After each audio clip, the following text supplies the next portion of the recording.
This is the brand new Pimax Crystal Light and I've been testing it for the past week, so should it be your next PCVR headset, and is it actually worth upgrading if you already own maybe a Valve Index, HP G2 or even a Quest 3? This review will help you answer these questions and much more, so let's jump in, and we're starting with the hardware. It features the same excellent QLED screens from the original Crystal, and the local dimming version that I have here also has micro LED backlighting for those deep, almost OLED-like blacks. The resolution is 2880 by 2880 per eye, which results in 35 pixels per degree. For reference, the Quest 3 is about 25 pixels per degree at a resolution of 2064 by 2208 per eye. But from my point of view, the star of the show here are the glass aspheric lenses that are not only large and considerably more scratch-proof than other options on the market, but also offer a large sweet spot and excellent edge-to-edge clarity. The displays are capable of going up to 120Hz refresh rate, but even with my RTX 4090, I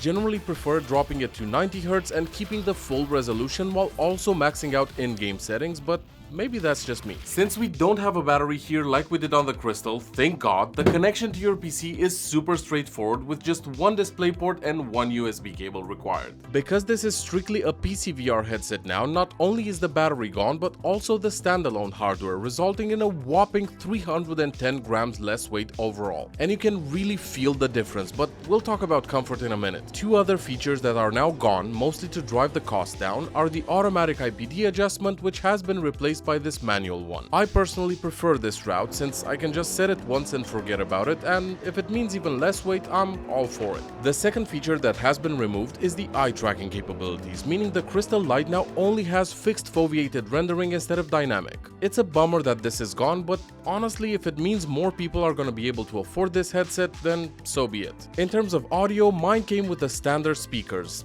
These are okay, but nothing spectacular. I'd say they're about on par with the Quest 2 ones. Since I do also own a Crystal and will be fully switching to the Crystal Light, well, at least until the Crystal Super comes out later this year, I did switch the speakers between the two. The DMAS ones are way higher quality, and I definitely recommend you spend the extra $100 to get them if you decide to buy the Crystal Light. Finally, in terms of hardware, you don't need any base stations, as this is inside-out tracked. Should you want to use it with lighthouse tracking and index controllers, for example, the faceplate easily snaps off and can be replaced with the lighthouse faceplate. The Crystal Light comes with standard controllers that very closely resemble the Quest 2 ones, except they're rechargeable via USB-C. The tracking has been absolutely fine, with no issues at all in both casual and fast-paced games. Now let's talk software, because I know it's been quite the pain point with Pimax headsets in the past. I personally got the original Crystal later after it launched, so I didn't really experience any major issues with the Pimax Play software since it had already gotten a bunch of updates and bug fixes by that point. Well, the Crystal Light uses the newest version of Pimax Play, and it was absolutely plug and play. In terms of settings, there are plenty to play around with. You can of course change the refresh rate, backlight intensity, as well as the resolution multiplier and fixed foveated rendering. If you get the local dimming version, you can also set the level you want from off all the way to extreme. I generally keep it on the balanced setting. Also, a neat little feature is being able to save separate settings for different games depending on how demanding they are. Okay, let's talk about comfort, because alongside the price, this is a major advantage of the Crystal Light. Now, don't get me wrong, it's still a big headset in terms of size, but I was able to wear it for hours and hours without any fatigue, which I can't really say for the OG Crystal. It's well balanced and cushioned and has a larger, more flexible top strap. To give you some numbers as well, with the premium DMAS speakers, the Crystal Light weighs about 925 grams and a bit less with the standard speakers. For comparison, a Quest 3 with one of the most popular head straps right now, the Bobo VR S3 Pro, weighs over 1000 grams. So while it's definitely way bigger in size, the Pimax Crystal Light actually weighs less than a Quest 3 with a third-party strap. Comfort is extremely important for VR, but let's be honest, it's nothing without crisp visuals. So let's go through what it looks like inside the headset, and I know a lot of you enjoy through the lens footage, so I'll show that to you in a second, but just for the record, know that this is not at all a fair representation of what your eyes can see, which is why I really don't do through the lens footage very often. Even though the Crystal Light uses the exact same displays and lenses from the original Crystal, for some reason it feels even clearer to me. Some other content creators have speculated that it might be because this does not have interchangeable lenses like the Crystal did, so they sit more flush and are always perfectly aligned. Whether that's the reason or not, it is by far the best image I've ever experienced in VR, and I own quite a few different headsets. I did not experience any ghosting or blur, and while we'll go through a few games in a second, the visual fidelity in everything from Half-Life Alyx to Kayak Mirage, racing sims or flight sims has been absolutely stunning. There is a tiny bit of distortion when the headset is not properly aligned vertically, but with how the head strap and face gasket are designed, it sits exactly where it needs to 99.9% of time, so it's sharp and gives me an eyegasm every single time I put it on. Okay, so I've been rambling on, mostly talking about positives, but what's the full experience like when using it daily? Well, sorry to disappoint, and this is not a sponsored video, but Pimax genuinely knocked it out of the park with this one.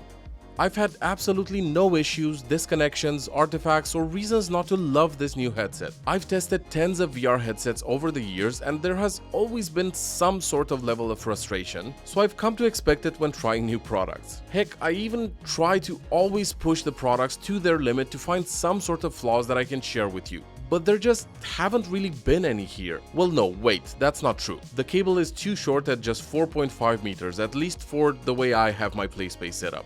I was able to fix this by getting a DP extension and a USB one, but yeah, just something to be aware of. I'll leave links in the description to the extensions I've used, since apparently not all of them work. If you look at Pimax Crystal reviews and do some research on Reddit, you'll see that some people loved it, some had lots of issues with it and hated it.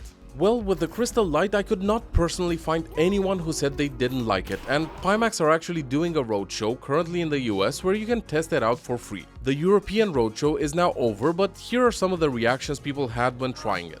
It looks really good. Like, the clarity on the lighting effects here and the depth of everything is really nice. Like, it's clear. I can read anything. It's like I'm really here in this airplane. The comfort is great, visuals are crisp and smooth, and the price is more than reasonable, starting at just $699, although it seems the $699 version only goes up to 90Hz refresh rate, so I would still recommend the local dimming one, which starts at $799 for the headset itself or $899 for the headset plus controllers. So who is this for? Well, I would say it's for anyone who's into high-end PCVR. Whether it's simulators or any other VR games, this is a fantastic package for VR enthusiasts, and I genuinely don't see how anyone would be disappointed. If you have any questions, let me know in the comments, and for more details about the Crystal Light, make sure to check out the link in the description. And if you want more details on the OG Crystal, check out my original review right here. I'll catch you in the next one, guys. Cheers!